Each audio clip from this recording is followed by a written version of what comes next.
Pernah tak dalam satu situasi di mana anda melihat ada seseorang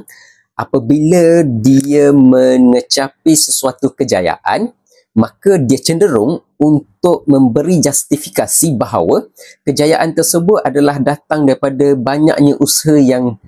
dia lakukan bagi mencapai kejayaan tersebut. Dalam buku The Art of Thinking Clearly, penulis menyatakan ini adalah satu bias yang disebut sebagai self-serving bias, di mana self-serving bias ini dikaitkan dengan keadaan seseorang cenderung untuk mengaitkan sesuatu kejayaan yang mereka kecapi adalah disebabkan oleh sepenuhnya datang daripada usaha ataupun tindakan yang mereka lakukan,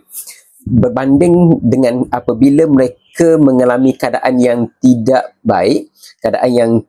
tidak memberi kejayaan, maka mereka cenderung untuk menyalahkan pihak lain disebabkan oleh faktor-faktor tertentu. Jadi berhati-hati dalam self-serving bias, kerana kita takut dalam proses untuk kita mengambil tindakan tertentu, kita banyak melihat aspek kepada diri kita tanpa kita mengambil kepada aspek-aspek lain yang sebenarnya lebih genuine, lebih tepat ataupun lebih betul. Jadi untuk mengatasi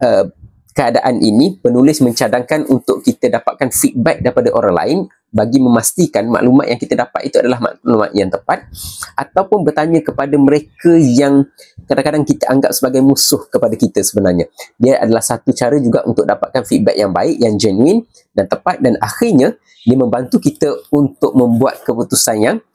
yang lebih baik.